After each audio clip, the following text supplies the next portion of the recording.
Good evening, everyone. Thanks for taking the time tonight to join us on this webinar for inclusive play study that we've been conducting over the last 18 months or so. To start with, I'd like to acknowledge the Bidjigal and Gadigal people who traditionally occupy the Sydney coast. We acknowledge all elders past and present and extend this respect to all Aboriginal people living, working or visiting Waverley. So the structure of tonight, we'll have a presentation from our consultants, Fiona Robbe, Landscape Architects, who have been working collaboratively with Council through this process. I might just take the chance to have the team introduce themselves. If we just want to go around, maybe we'll start with the Waverley staff who we are on tonight. And I'll call it out and you can call the next person. Okay, Libby. Hi, I'm Libby. I'm the Community Engagement Coordinator at Council. I'll pass to Bianca. Bianca Simpson, Service Manager for Open Space and Recreation. And over to Annabelle. And Annabelle Hayder, Community Development Officer, Access and Inclusion.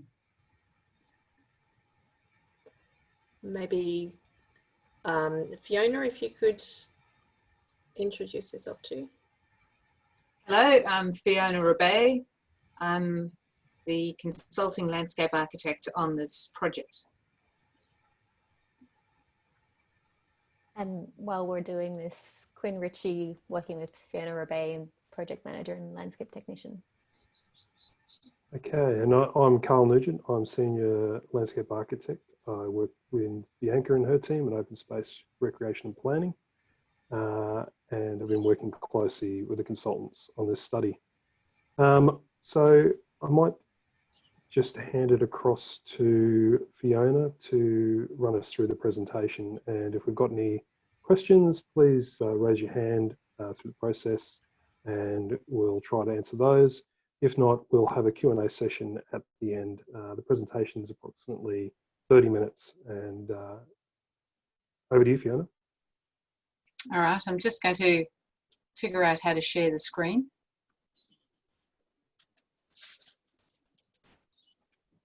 And then slideshow from the beginning.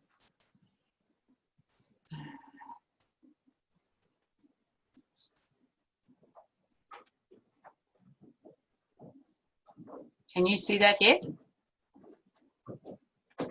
Matt, yes. Can you just give me a hand? Yes, you can see that? I'm just trying to check that I've.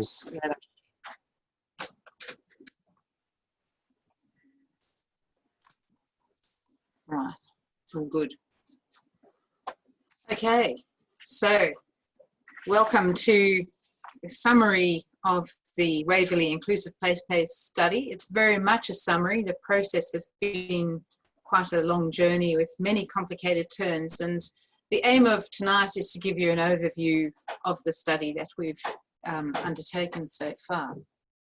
So, going to the next slide.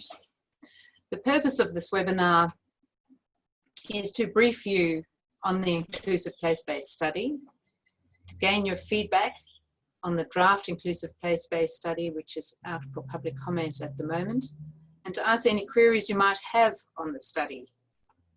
So let's get into it. The purpose of the study was to support the original adopted place-based study that Council undertook in 2014 to 2019,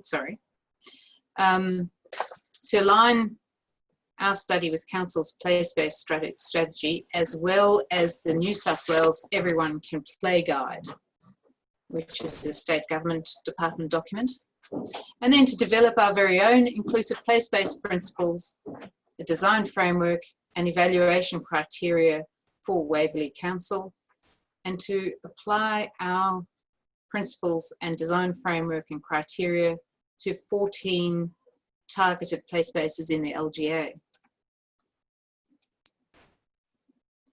To start off with, it's always handy to define what we mean by inclusive play. everyone has slightly different concepts on what that might entail. And for our purposes, an inclusive play space offers robust recreational and social opportunities for all people, regardless of differences in capabilities, age, culture, or gender. And it's very much recreational and social opportunities that are involved with play. And very much our philosophy is it's something for everyone, not everything for everyone. As I said before, the inclusive play space study progress has been quite a journey, and these spots just show you the journey we've been on and where we are now. We started the process off with in-depth consultation with the community, which was both online and face-to-face, which resulted in a round one community consultation report, which went hand in hand with reviewing where inclusive play sits across the state and nationally, and a report where we went and looked at the 14 play spaces around the Waverley LGA.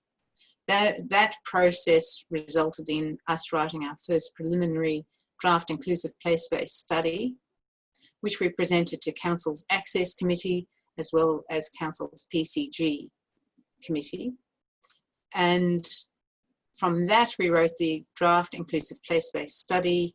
We held a workshop with councillors, and now this study is out at community consultation, round 2 of community consultation.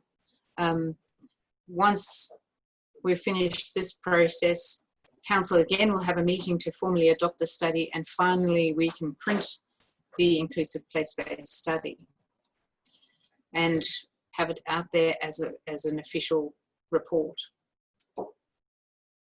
Why do we need the study when we had this wonderful document from 2014?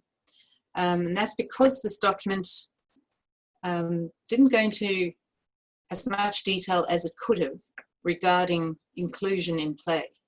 And that meant people with disabilities, older people, people with various infirmities, tiny children, etc. And that's resulted in needing an additional study which sits next to the 2014 document. Our desktop review of the background to inclusion in Australia was very interesting. It's very much driven by the Australian Human Rights Commission. There are 5 acts in Australia that cover off disability and inclusion: the Australian Human Rights Commission Act, Racial Discrimination Act, Sex Discrimination Act, Disability Discrimination Act, and the Age Discrimination Act. None of them really deal directly with inclusive play, however, so you've got to read into these acts and see what it's all about. They sit side by side with the United Nations Convention of the Rights of the Child and the United Nations Convention of People with Disabilities. And those documents all come under the jurisdiction of our National Children's Commissioner. So our thoughts on the desktop review process is that really there's very little that dictates to us about inclusive play across Australia or New South Wales. And Waverley Council is indeed one of the first councils to formally apply the statewide Everyone Can Play guideline to an established play space hierarchy and play space strategy. The Everyone Can Play guide is silent on play space hierarchies, as are most other guides. And by hierarchies, we mean different size playgrounds. So we're establishing new ground, and hence a useful approach for the study is a flexible one that allows us all to change as is required, because we're going across new territory. So in our very comprehensive consultation process at the beginning of the study, what were our findings? Firstly, who was consulted and how did we consult? And we consulted very broadly. We had an online community survey. We had face-to-face meetings with disability groups. We had excursions with children teenagers, preschoolers, and primary aged children. We had excursions out into the landscape to further identify their needs. We had telephone conversations with place-based advocates, and we had some written submissions. That has resulted in a wealth of information. 173 people consulted in 8 separate consultations. The social media engagement was very thorough. A lot of people were initially accessed via Facebook and social media, and of those, 116 accessed the study quite formally and engaged with it. And of those 116, 60 people completed the survey that was online.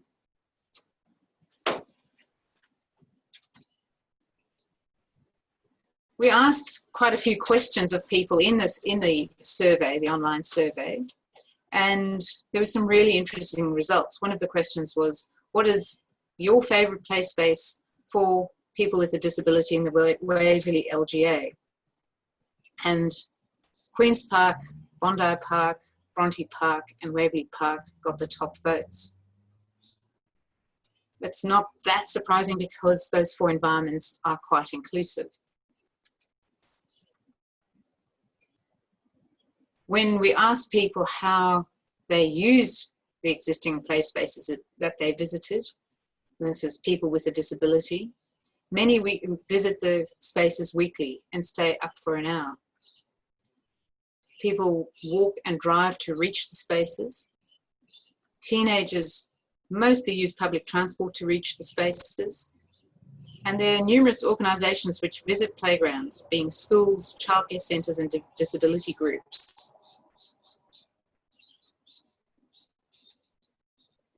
When we asked the community, what would you like in an inclusive playground? We got a number of answers which deal with supportive facilities in a play space, and we got a range of requested play types in play space. This graphic just shows that. In terms of supportive facilities, people would like accessible paths into the play space, shade, drinking water, group seating, fencing around the play space, accessible car parking, accessible toilets, and picnic tables. The kind of play types that people wanted was pretty much like any playground. Physical play challenges like climbing, sensory play opportunities like playing with sand, imaginative play opportunities, pretending, cognitive challenges, something that really teases your brain, areas for just kicking a ball and running around freely, play opportunities for one child, play opportunities for groups of children, and nature play facilities. So it's very much what we'd expect in all play spaces anyway, but it was gratifying to see these results. When we asked the community about different age groups that we should be catering for, it pretty much is everyone: babies, toddlers and preschool children, children aged 5 to 11 years, young people 12 to 25 years old, and older people aged over 65. These are the main groups of interest.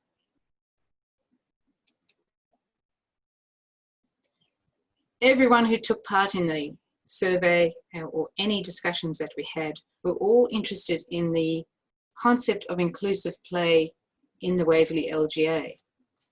Everyone wants to know that Council is committing to this form of play, and this is really something we can build on.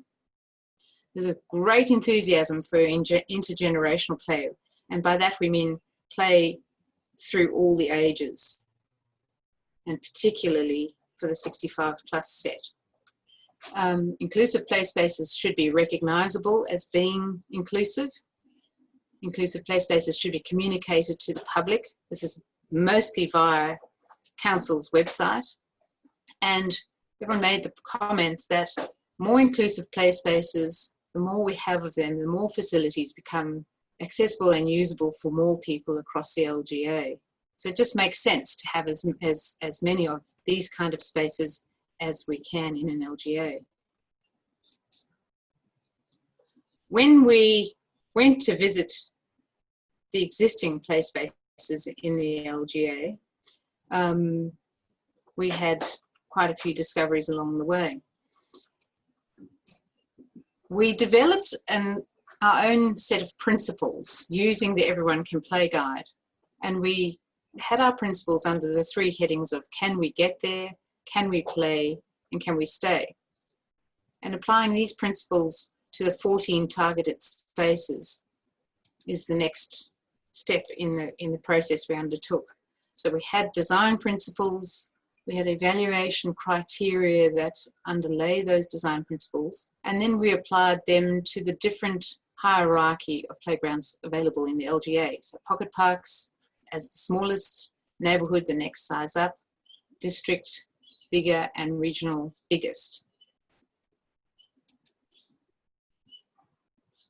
When we looked at the overall LGA, we were looking for an even distribution of both hierarchy of playgrounds as well as distribution geographically of playgrounds.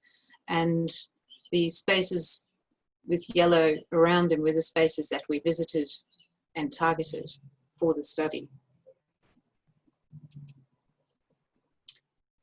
So the 14 play spaces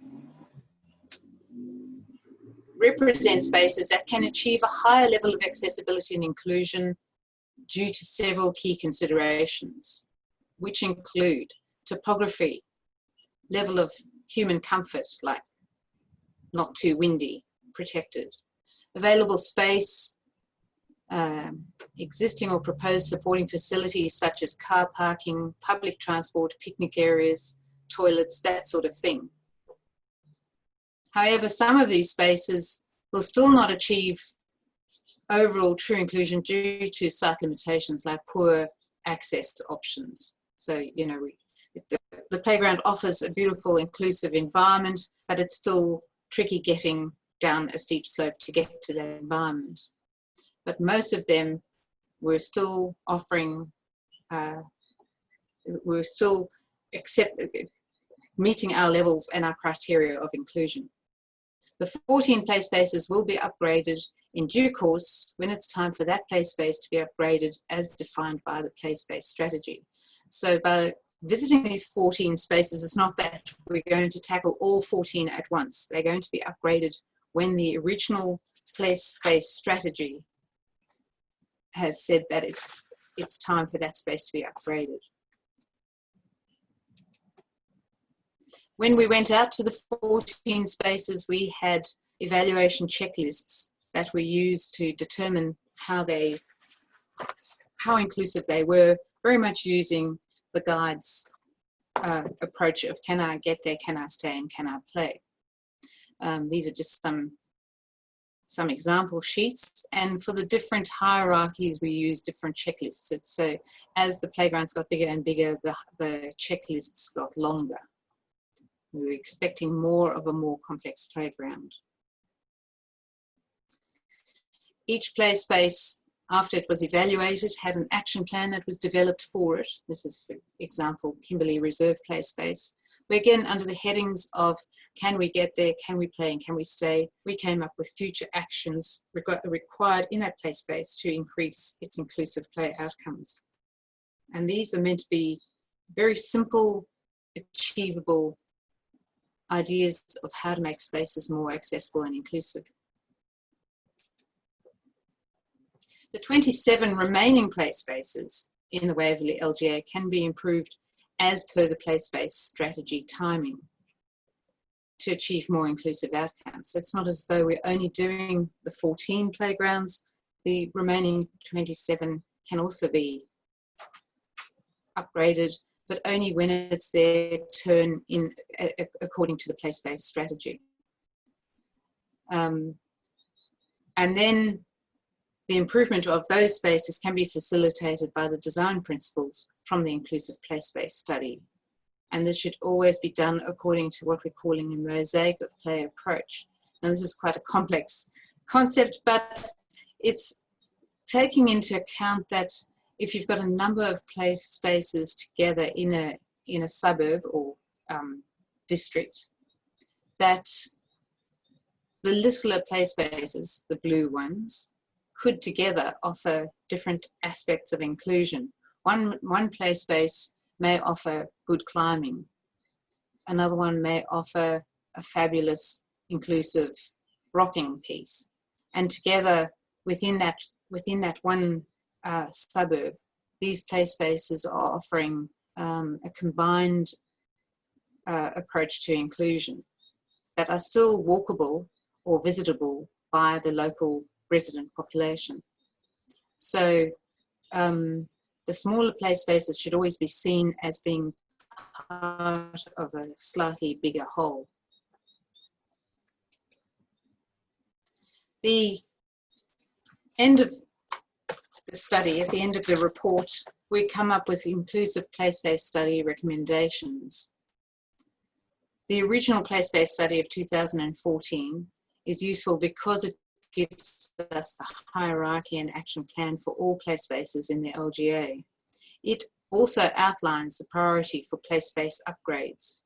The inclusive place-based study sits next to that, giving us the philosophy, design principles, and detailed actions for the 14 targeted play spaces in order to achieve inclusive play space in the LGA. And in addition to that approach, some additional education and training is recommended. This is for people across the LGA, just understanding more about inclusive play spaces, communication with residents from council on the website, ongoing monitoring of how inclusion is performing across the LGA, inclusion in play spaces that have been undertaken, and community input and feedback along the way. So the next steps for you are to get involved. Right now, the place-based study is out on public exhibition, and this is your opportunity to have your say.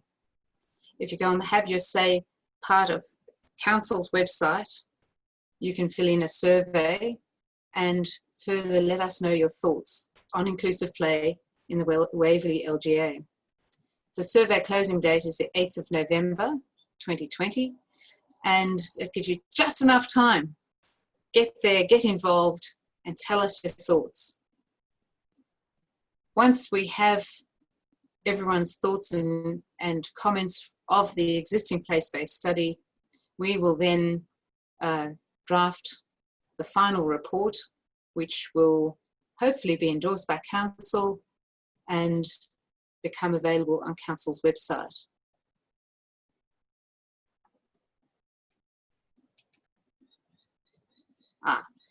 So thank you very much, everybody. And as I said, get involved and fill in the survey.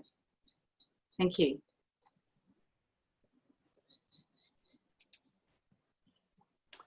Fantastic. Thanks, Fiona, for running us through where we've gotten to date and how we're moving forward. As Fiona said, the survey's live. We'd love everyone to jump on board and tell us what you think. Have we got it right, or have we not got it right? As there's only a few people here this evening, I might open it up. We've got two councillors on board, Councillor Sally Betts and Councillor Angela Burrell. If you'd like to join the conversation, please join now and let us know if you've got any questions for our consultants while we've got them available. Yes, I have a question. I'm really impressed to see this presentation. My question is, in amongst you're talking about Mosaic, the Mosaic of inclusive play spaces, where will Waverley have one major play space, which would be like the destination play space for inclusiveness? Because it sounds like we will have playgrounds that will do some things, but not all things. You did say earlier that we can't expect that it's going to be for everyone, but which playground would be the main one in the future that people who are looking for a playground we would point them to? So I'll take that question. So Bondi would be the one that would be the all-inclusive playground that would really suit a lot of a broad group of age groups, a broad lot of users, and have the broadest amount of support facilities. So it's going to be our regional scale playground. It will have a budget attached to it that will allow us to do a lot of fantastic things at it. But on top of that, with the pavilion redevelopment, we're getting a changing places toilet, and that's a huge step for people who really need that sort of facility to enable them to go out on long outings. And so that's going to be a fantastic addition. So that'll be the real whiz-bang playground of the future. It's a few years off yet. We're just waiting for the pavilion to be finished, and then we'll start the design and consultation process on that in a couple of years' time.